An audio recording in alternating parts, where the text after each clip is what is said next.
On Friday, January 27th, 2017, President Trump issued an executive order suspending the Syrian refugee program and temporarily banning entries for people coming in from Iraq, Iran, Libya, Somalia, Sudan, Yemen, and Syria. The backlash has been fierce, and public figures from around the world have voiced their outrage. On one hand, this is understandable, given the humanitarian implications. However, one has to ask, where was this outrage when the refugee crisis was being created? Where was the righteous indignation in 2011 when the Obama administration toppled the Libyan government? First by sending in the CIA to back rebel groups that ended up having direct ties to Al-Qaeda, and then using airstrikes to finish the job. Prior to this intervention, Libya had one of the highest standards of living of any country in Africa. They even had free healthcare. Today, the country is a failed state, plagued by ongoing violence. That's why these people are trying to escape.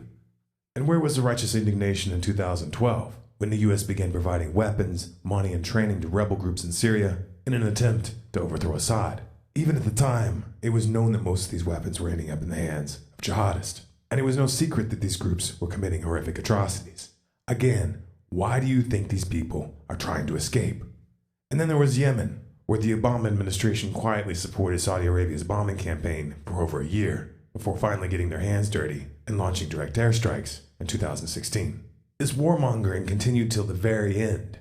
Here's a map of where the 26,171,000 bombs Obama dropped in just the last year of office fell.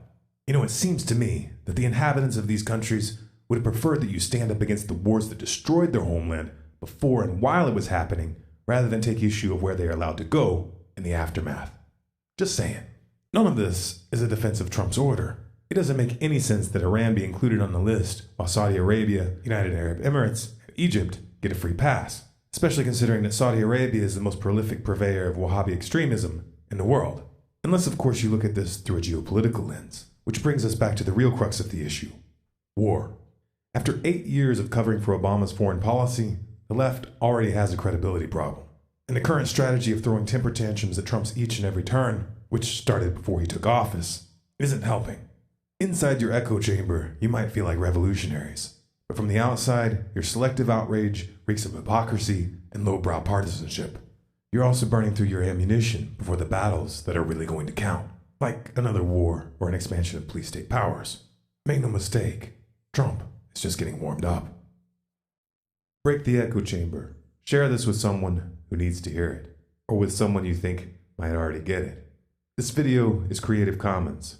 You have permission to download, copy, and distribute it by any means.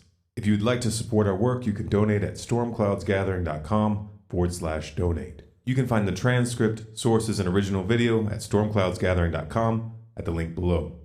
For more, subscribe to Storm Clouds Gathering on YouTube and follow us on Facebook, Twitter, and Google+.